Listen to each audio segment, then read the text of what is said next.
pagi bersama Tuhan Kepala. Pejamkan mata sejenak. Bapa, saat yang terindah kami sebelum kami mengadakan Asnael, patut kami berterima kasih kepada Engkau buat pemeliharaan yang Kau berikan keluarga kami dan kami, bangunan tubuh yang sehat. Dan sebelum kami mengadakan Asnael dan mengadakan mesbah pribadi, mesbah keluarga, kami naikkan pujian penyembahan, kami naikkan, kami rindu juga untuk mendengarkan renungan firman-Mu. Roh Kudus mengurapi hamba-Mu, mengurapi kami, sehingga firman-Mu menjadi berkat buat kami dan celikkan mata rohani kami, dan kami juga boleh naikkan doa syafaat kepada Tuhan. Haleluya. Amin. Shalom. Pagi, mari sama-sama kita akan membuka firman Tuhan dari Yohanes pasal 21. Yohanes pasal 21 ayat 20 sampai ayat 23. Yohanes pasal 21 ayat 20 sampai 23. Murid yang dikasihi Yesus. Ketika Petrus berpaling, dia melihat bahwa murid yang dikasihi Yesus sedang mengikuti mereka, yaitu murid yang pada waktu mereka sedang makan bersama duduk dekat Yesus, dan yang berkata, Tuhan, siapakah dia yang menyerahkan Engkau? Ketika Petrus melihat murid itu, ia berkata kepada Yesus, Tuhan, apakah yang akan terjadi dengan dia ini? Jawab Yesus, jika aku menghendaki supaya tinggal hidup sampai aku datang, itu bukan urusanmu, tapi engkau ikutlah aku. Maka setelah kabar di antara murid-murid saudara-saudara itu bahwa murid itu tidak akan mati. Tapi Yesus tidak mengatakan pada Petrus bahwa murid itu tidak akan mati, melainkan jika aku menghendaki supaya tinggal hidup sampai aku datang, itu bukan urusan. Puji Tuhan, kita melihat murid yang dikasihi tidak lain adalah Yohanes. Tapi yang sangat menarik buat pagi hari ini, firman Tuhan mengingatkan, mencelikkan mata rohani kita pada ayat yang ke-23b.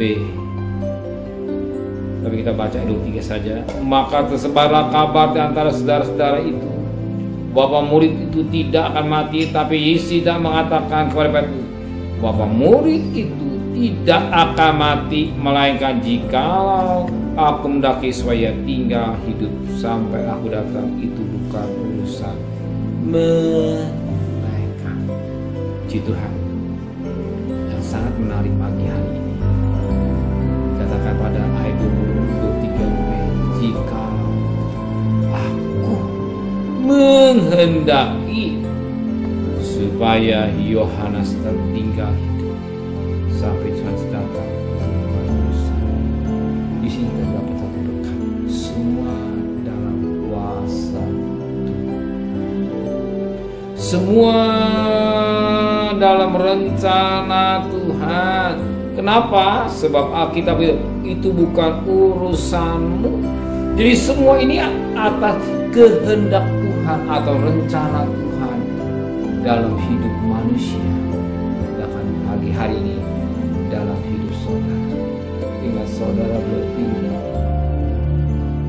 saudara sudah berusaha, Allah tidak memberkati, hasilnya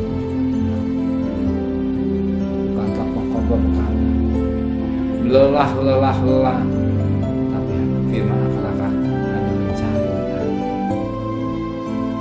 Kita melihat kenapa Tuhan izinkan kita memerintahkan, Tuhan memerintahkan hari menghargai Sabat. Sabat artinya hari Sabtu, bagi kita hari perhentian. Hari perhentian duduk di kaki Tuhan, memsiapkan waktu buat Tuhan, mencari Tuhan pagi-pagi sebelum kita mengadakan aktivitas lain. Kita utamakan Tuhan. Kalau kita utamakan Tuhan, soal rezeki itu urusan Tuhan. Itu urusan Tuhan. Kenapa? Sebab firman Allah berkata, burung udara Tuhan pelihara.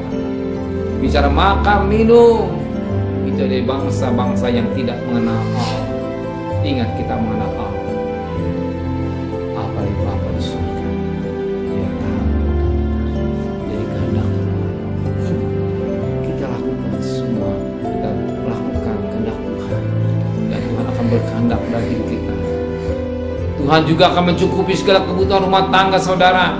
Tuhan akan melimpahkan dalam bisnis saudara. Tuhan akan cukupkan segala rumah tangga, kebutuhan bisnis saudara, anak-anak saudara, dan segala-galanya. Kita serahkan semua dalam tangan Tuhan. Umur panjang dalam tangan Tuhan. Rezeki dalam tangan Tuhan. Berarti hidup kita utamakan Tuhan dan sekarang. Kalau pagi hari saudara mencari Tuhan, melakukan firman Allah, mengadakan mesbah, berarti saudara berhidup dalam pimpinan Roh Kudus. Dan Tuhan juga tahu kebutuhan saudara pagi ini. Di sini kita lihat firman Allah, jikalau aku menghendaki supaya Yohanes tinggal hidup sampai aku datang, itu bukan urusan. Berarti bukan urusan kita, urusan Tuhan. Kalau Tuhan pelihara burung, Tuhan juga pelihara saudara pagi hari ini. Amin. Dia tahu kebutuhan saudara, Dia tahu masalah saudara, Dia tahu masalah, beban saudara, segala-galanya. Maka kita belajar utamakan Tuhan di segala-galanya. Siapkan waktu buat Tuhan. Kita mungkin hanya setengah jam, gak bisa, hanya seperempat jam, nah masalah. Yang utama kita utamakan Tuhan dalam hidup kita. Kita bangun lebih pagi untuk mengadakan mesbah. Gak salah dan gak rugi. Kenapa? Kalau seorang mencari Tuhan, Tuhan juga melakukan sesuai dengan kehendaknya. Sebab rezeki dalam tangan Dia. Ingat, rezeki dalam tangan. Rezeki dalam tangan. Utamakan Tuhan. Cari Tuhan. Adakan mesbah pribadi, adakan mesbah keluarga. Setelah itu kita berjalan bersama dengan iman, bersama dengan Tuhan. Percayalah, Dia sanggup tolong saudara. Dia sanggup memberkati saudara. Dia sanggup menyelesaikan saudara. Tetaplah berjalan dalam pimpinan Roh Kudus, hidup dan kekudusan. Amin. Benar Bapa di surga, semua apa yang terjadi kehendak Tuhan. Saya percaya apa yang Kau kehendaki dalam hidup kami, keluarga kami adalah baik. Kau tidak akan menghendaki sesuatu yang baik. Maka kami serahkan tubuh jiwa roh kami, hidup kami sepenuhnya kepada Engkau. Di mana kami harus bekerja, berdagang, sekolah, kuliah. Yang Kau tahu pergumulan kami. Sertai perjalanan kami pergi dengan selamat, pulang dengan selamat, dan kembalikan besok pagi dan tubuh yang sehat dengan tidak kurang satu apapun juga. Berkati Bapak Presiden, Wakil Presiden, para Menteri, para Gubernur, para Bupati, para Wali Kota, para Camat, para Lurah, para RW, para RT, para medis, para relawan, para daerah, para guru, bahkan mereka yang bekerja ke depan, yang berperan fikirlah, mohon belas kasihan. Yang pandemi menjadi endemi, dan kami bersyukur sudah mulai menurun kembali. Dan kami percaya ekonomi negara kami diberkati oleh dan kekasih. Terimalah berkat nikmat dari Allah Bapa, cinta kasih sayang dari Tuhan Yesus Kristus, dan berkat Roh Kudus menyertai saudara hari ini sampai Maranatha, Tuhan Yesus datang. Yang cinta Dia katakan amin. Tuhan